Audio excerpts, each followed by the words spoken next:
All right, I'm going to do a quick steering column disassembly video. It's on a 67 to 72 Chevy truck tilt column.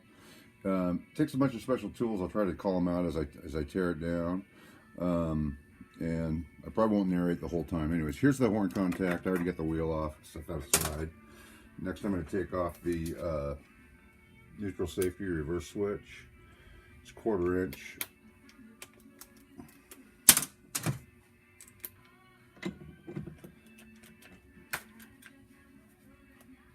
Guess I got a dead battery here. Let's find another battery.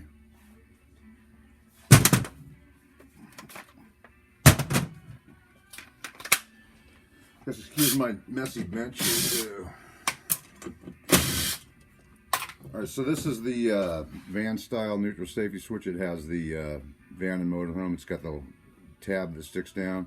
I'm going to build this into a truck conversion column. I don't even use these. I just throw them away. I buy a new switch for all those. The other style has a tab that sticks up that moves it, and there's a little slot in the switch.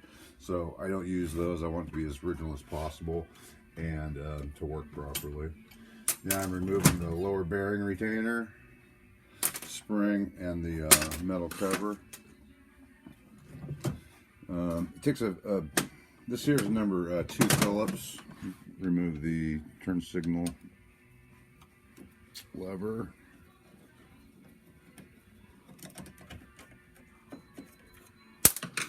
Number 2 here on the shift indicator housing. Number 2 Phillips. As you can see, somebody's changed these screws to a sheet metal screw, which means this cover is going to be screwed up. Sometimes you can get the original sheet metal screws to screw back in those holes if you beat them flat again. It's not ideal, but it does work. This here needs a number 1 Phillips, the four-way flasher. And I had one out here earlier. Sometimes I can get it off with this too. It really doesn't fit that great though.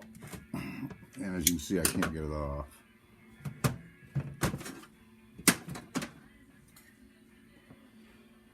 Which means I'll go grab a number 1.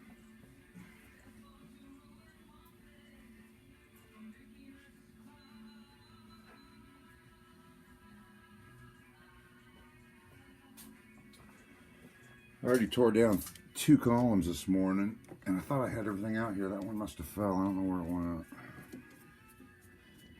All right, again, this is a later model replacement or van or motorhome 4-way flasher. I don't keep anything except for the center screw. Sometimes I need extra of those. This I just throw that stuff away. This happens to have a new pointer in it.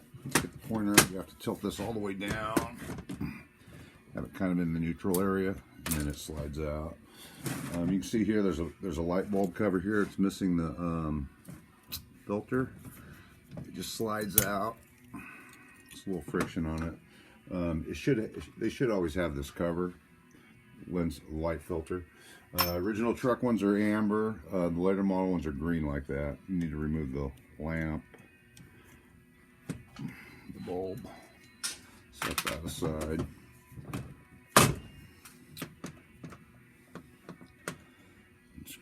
Unscrew the tilt lever. All right, now I'm gonna use a special puller to pull the upper turn signal switch cover. It's a Kentmore tool. It's J22598. There's other ways of taking this cover off. You can get a flat blade screwdriver and come in here on the parting line. It needs to be a fairly new one and bluntly sharp, and you can tap it around to get it off. I like to use the cover. It's a much cleaner job, and it's easier, and it comes right off. Sometimes they're really tight and you have to have it. You can also damage the cover using a screwdriver. If you're careful, the damage will be very minimal. These take it off, it's just a breeze. While I'm screwing this in, I'm holding in the 4-way flasher. So if you don't hold it in, it'll hang up and try to tear the turn signal switch apart. All right, see, I just cleared it.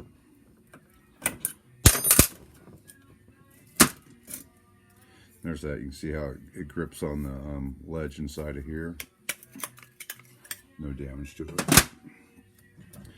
All right.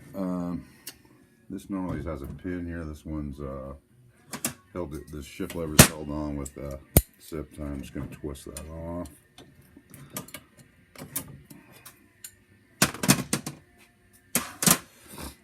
Okay, there's 3 Phillips screws in here that hold the turn signal switch.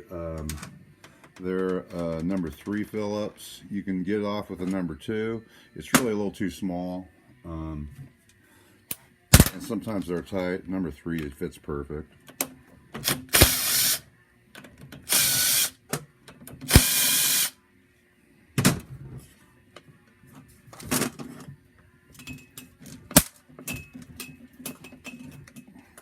All right, and these are special screws.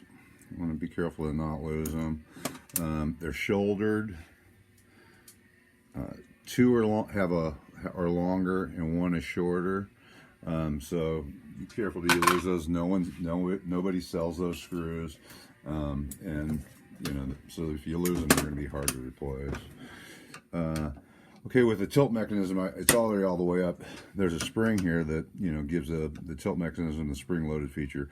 I use a number 2 Phillips, and push in and rotate counterclockwise about 1/8 of a turn.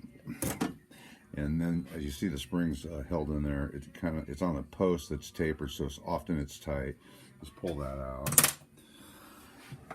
All right. Now I'm going to take this nut off. This nut is it can be difficult to get off.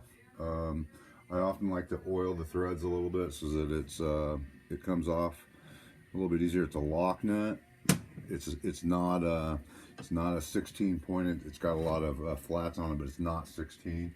It takes a special socket too, which I have. It's a Kent Moore J22599 multi-flat, 1/2-inch drive, and it fits perfect. The other socket that I found that'll fit before I bought this one, you can use a snap-on deep socket. I'll go grab it.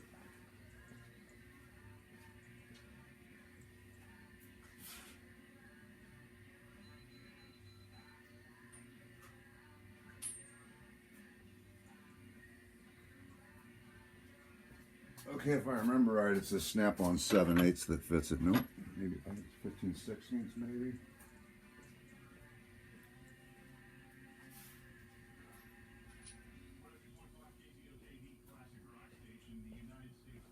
All right, let's see. Okay, this is a snap-on chrome deep socket, 6-point 1/2-inch drive, and it's 15/16 is the size. It kind of fits. And I have taken off